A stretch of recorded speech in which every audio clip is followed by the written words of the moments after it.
this is a fact that when you have an ethnocracy, that there's going to be one group of people with different rights than another group of people, hence apartheid. It's textbook definition apartheid.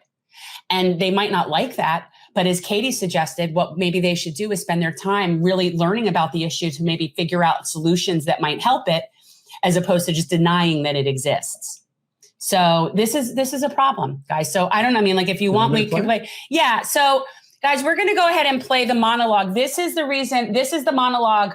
Katie will introduce it, but this is the monologue that got her fired from Rising, and they wouldn't let her put this up. And it was supposed to be, she was supposed to have like a very non-censored experience there. And yet this is what happened. So, and well, you have to know where the line gets drawn. Yes. And the line gets drawn at Palestine. It's Except for Palestine, that's the name of Mark Lamont Hill's book. It's called Except for Palestine. And it's about how people are progressive except for Palestine. And that's the truth. Because if this were happening any other place, most of these people would never tolerate it. So are we, yeah. Yeah, it's happening. All right, so take us out. It's something that I wrote, delivered, and recorded at the Hill. It was then censored, and I was then canceled and fired. Representative Rashida Tlaib has been condemned by some over comments she made about Israel. Here's CNN's Jake Tapper reporting on what the Michigan Democrat said and the response it prompted.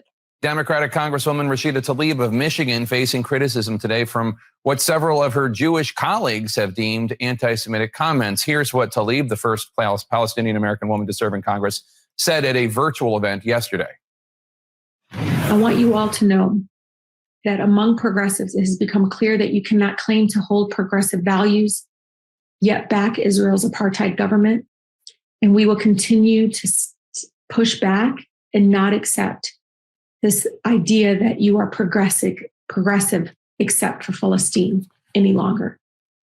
The CEO of the Anti-Defamation League, Jonathan Greenblatt, slammed the comments, saying that Israel does not have an apartheid government, and said that she should not be imposing a, quote, litmus test in a tweet, saying, quote, Tlaib tells American Jews that they need to pass an anti-Zionist litmus test to participate in progressive space. Some of Tlaib's Jewish colleagues in Congress agreed. Florida Congresswoman Debbie Wasserman Schultz called her comments, quote, outrageous and, quote, nothing short of anti-Semitic. Debbie Wasserman Schultz is right. It is outrageous. It's outrageous that Rashida Tlaib is getting attacked. Tlaib is merely stating that Israel is an apartheid state and that people who claim to have progressive values cannot support an apartheid state. No matter how loose a definition of progressive we use, it certainly excludes supporting a racist apartheid system. What's outrageous is attacking Tlaib for pointing out that progressive except for Palestine is an intrinsically contradictory position. What's also outrageous is that the Anti-Defamation League's Jonathan Greenblatt would claim that Israel is not an apartheid government. What's outrageous is that Jake Tapper would accept Greenblatt's judgment as the truth and not propaganda that needed to be pushed back against. I understand that Greenblatt and perhaps Tapper feel like Israel is not an apartheid state, but unfortunately for them, apartheid isn't about your feelings. It's about facts. In 1973, the UN defined the crime of apartheid as any inhuman acts committed for the purpose of establishing and maintaining domination by one racial group of persons over any other racial group of persons and systematically oppressing them. In 1998, the Rome Statute of the International Criminal Court defined apartheid as inhumane acts of a character that are committed in the context of an institutionalized regime of systematic oppression and domination by one racial group over any other racial group or groups, and committed with the intention of maintaining that regime. These inhuman acts include, among others, infliction upon the members of a racial group or groups of serious bodily or mental harm by the infringement of their freedom or dignity, or by subjecting them to torture or to cruel, inhuman, or degrading treatment or punishment, by arbitrary arrest and illegal imprisonment of the members of a racial group or groups, any legislative measures and other measures calculated to prevent a racial group or groups from participation in the political, social, economic, and cultural life of the country, and the deliberate creation of conditions preventing the full development of such a group or groups. In particular, by denying to members of a racial group or groups basic human rights and freedoms, including the right to leave and to return to their country, the right to a nationality, the right to freedom of movement and residence, the right to freedom of opinion and expression, and the right to freedom of peaceful assembly and association. I'd encourage Jake Tapper to look this up sometime. Here are just a few examples of Israel's apartheid policies. The Law of Return of 1950 allows any Jew, which means anyone with one Jewish grandparent, the right to return to Israel, the right to move to Israel, and automatically become citizens of Israel. It gives their spouses that right too, even if they're not Jewish, though if they're Palestinian, that's another issue entirely. Palestinians, of course, lack that right. The Israeli Citizenship Law of 1952 deprived Palestinian refugees and their descendants of legal status, the right to return, and all other rights in their homeland. It also defined Palestinians present in Israel as Israeli citizens without a nationality and group rights. These laws together obviously fit into the International Criminal Court's apartheid criteria. More recently, the nation-state law established that the fulfillment of the right of national self-determination in the state of Israel is unique to the Jewish people. It demoted Arabic from an official language to a language with special status. It also stipulated the state views Jewish settlement as a national value and will labor to encourage and promote its establishment and development. These are just some of the reasons that human rights organizations have declared Israel an apartheid state. Al-Haq, Al-Mezen Center for Human Rights, Adala, the Legal Center for Arab Minority Rights in Israel, Adamir, Prisoner Support and Human Rights Association, Human Rights Watch, and Amnesty International have all documented Israeli apartheid policies. Israel's own human rights organization, B'Tselem, has declared, the Israeli regime enacts an apartheid regime. B'Tselem divides the way Israeli apartheid works into 4 areas. Land. Israel works to Judaize the entire area, treating land as a resource chiefly meant to benefit the Jewish population. Since 1948, Israel has taken over 90% of the land within the Green Line and built hundreds of communities for the Jewish population. Citizenship. Jews living anywhere in the world, their children and grandchildren, and their spouses are entitled to Israeli citizenship. In contrast, Palestinians cannot immigrate to Israeli-controlled areas, even if their parents, or their grandparents were born and lived there. Israel makes it difficult for Palestinians who live in one of the units it controls to obtain status in another, and has enacted legislation that prohibits granting Palestinians who marry Israelis status within the Green Line. Freedom of movement.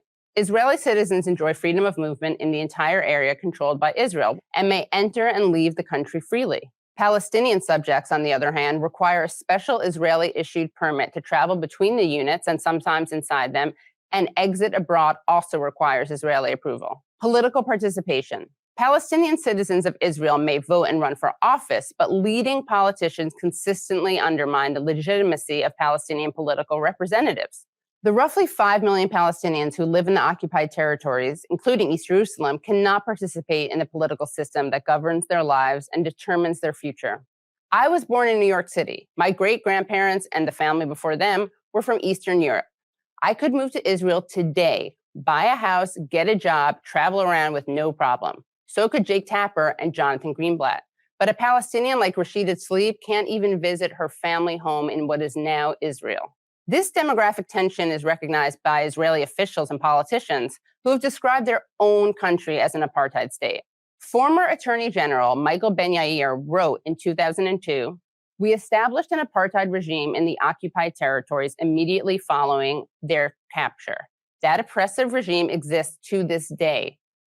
Zahava Galon, former chair of Israel's Meretz party, said, in 2006, Israel was relegated to the level of an apartheid state. In 2007, Israel's former education minister, Shulamit Aloni, wrote, "The state of Israel practices its own quite violent form of apartheid with the native Palestinian population."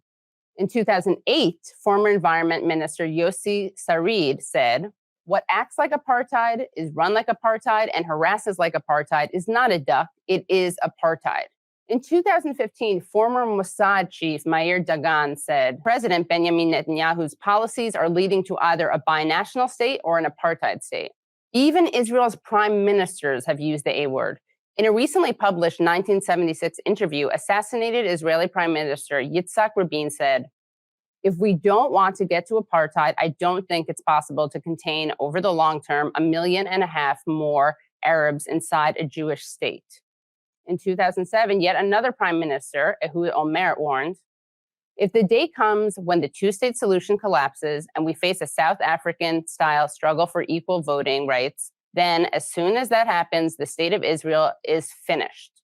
Prime Minister Ehud Barak said in 2010, as long as in this territory west of the Jordan River, there's only one political entity called Israel, it is going to be either non-Jewish or non-democratic. If this bloc of millions of Palestinians cannot vote, that will be an apartheid state. But there is no other standard more universally respected in defining apartheid, not the UN, not the International Criminal Courts, not human rights organizations, not Israeli prime ministers, than the people of South Africa who lived under the system of apartheid. After all, apartheid is an Afrikaans word. It means apartness. It was the official policy in South Africa from 1948 to 1994, allowing white South Africans in the minority to rule over and discriminate against the vast majority of Black South Africans. The definitions from the United Nations and the International Criminal Court come out of their experiences. In 1997, Nelson Mandela said, the UN took a strong stand against apartheid, and over the years, an international consensus was built, which helped to bring an end to this iniquitous system. But we know too well that our freedom is incomplete without the freedom of the Palestinians. In 2013, Desmond Tutu recalled being struck by the similarities between what he experienced in apartheid South Africa and what he observed in Israel. I visited the occupied Palestinian territories and have witnessed the humiliation of Palestinians at Israeli military checkpoints, the inhumanity that won't let ambulances reach the injured, farmers tend their land, or children attend school.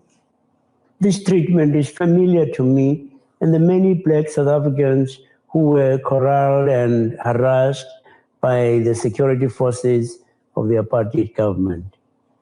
Listen to South Africa's Minister for International Relations, Naledi Pandor, addressing the United States General Assembly just last week.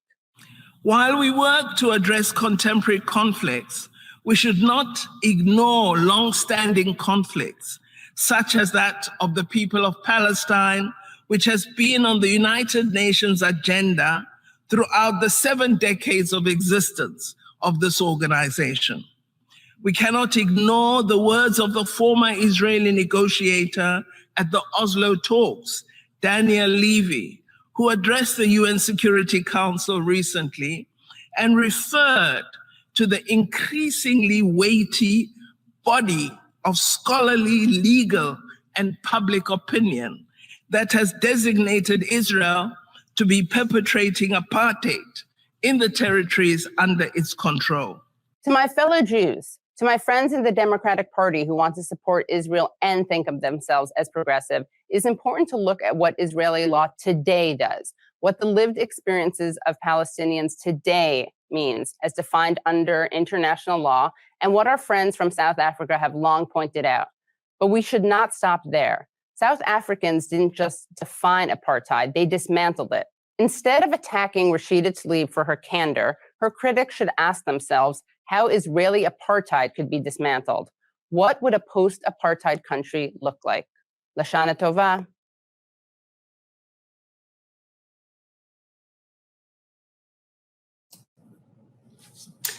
And that is from Katie Halper. And as you guys can see, she did her homework. She really did her homework. And this is getting harder and harder for people to deny as facts. It really is. And the more people want to just bury their heads in the sand is not making it go away. And in fact, I do think it's creating and leading to actual anti-Semitism. Because when people feel that their freedom of speech is being violated, which is basically what's happening in this country about the Israel and Palestine issue. 26 states in this country have anti-BDS legislation on their books, which means that the states are allowed to require people that contract with the state that they are not allowed to be participants in boycott, divest, and sanction. And that is a complete violation of our First Amendment rights. And that is something that's been happening. It is in 26 states have that right now. It actually might be more by now. And it's one of those things that's just being passed. And the fact that Katie was fired for wanting to put out truth should be very alarming to people. You know, now Katie in particular is going to be fine. She has her own podcast. She has a couple of podcasts. It wasn't like, that was her main job, but it's very stifling. And I think that when people feel stifled, that actually will lead eventually to legitimate anti-Semitism. Thoughts? Where do you see it from the perspective of our Congresswoman Wasserman Schultz, who is not only somebody who is at the forefront of this issue, for whatever reason, this is the hill she will die on. This is the hill. I'm feeling like that myself, Debbie.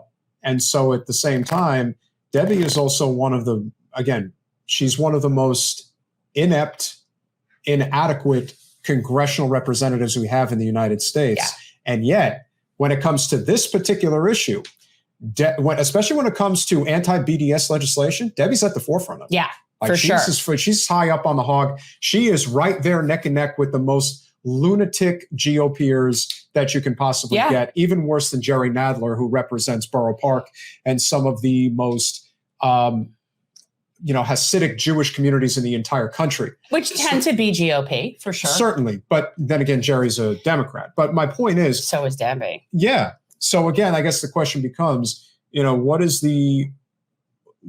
Debbie's motivation from your perspective? I think it's two things. One, I do think she was probably legitimately brainwashed and programmed by Zionist people, as was I. She's only 5 years older than me, so she's coming from being raised by the same generation that we weren't taught proper history.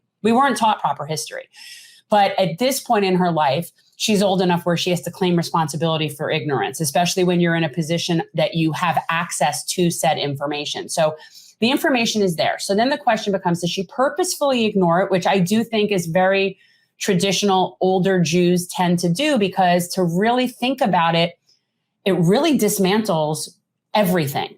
Like, I don't think people understand how pro-Israel we're raised, and especially American Jews and what we're taught. And it's like, it really dismantles your entire worldview to find out that no, they're not the good guys. And yes, Israel is an apartheid state. And if Debbie doesn't like that, then she should maybe do something about it.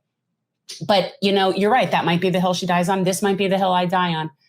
I am done being quiet about this. I'm done walking on eggshells about this. I'm done pretending that there can be a two-state solution. I'm just not doing it anymore. That's not real. What's real is that we're having an apartheid state, and we've been having kind of consistent genocide. And by genocide, it can be killing a culture. It doesn't have to be killing individuals. It can be destroying a culture. And that's what we're doing here. And if people want to know the facts and then still think that Israel's entitled to just be an ethnocracy, and they know the facts, and 750,000 Palestinians were killed, displaced, moved, and you still believe that, then fine. But own that it's an ethnocracy and it is not a democracy. I am tired of people saying that Israel is a democracy. No, it's not. You can't have it both ways. You can't have an ethnocracy or basically a theocracy. For all those people probably criticizing Iran as being a theocracy, and yet that's basically what you want. If you want to have an ethno-state, you need to conduct an ethno-cleanse. That's how it works. So if you want to say, I support Israel, Israel should exist, it should be a Jewish state, that's fine. But own that what you're talking about is an ethnocracy, and by definition is not a democracy. And that's all I'm saying. Own your shit. It's also hard to get people to think outside of the historic connotation. We weren't taught. But you're taught that you're the chosen people. But we were taught that Israel was a land with no people for a people with no land. That was the exact phrase. That's what my parents were taught. They weren't taught about the Nakba. They weren't taught that Palestinians were killed or kicked off their lands. And they weren't taught that. They didn't know that. And all they knew was that they were escaping the Holocaust and they needed a place that was safe to go. And they were lied to by Zionist propagandists that had been wanting and waiting for an opportunity, just like post-Holocaust, to be able to really sell their agenda. And that is what happened. And my relatives, my ancestors, they all fell for it because they were scared and they didn't know better. And also they didn't have access to information like we do now. It wasn't like they could, just look it up and Google it and find some reporter that's covered this. That's not how this works. Yeah, but I also am not convinced that if Debbie were to be confronted with this information, that her opinion would change. No, it wouldn't, because now it's political for her. But was it always? I don't think so. I think she was probably equally as brainwashed as I was. And she's chosen to stay in that camp because it's politically better for her to do so. Thanks for watching. If you want to support our mission to transform politics into service, please like this video, subscribe, follow us on social media, and consider joining our Patreon, where you'll get early access to our interviews as well as other exclusive content. Links are in the description. Peace out.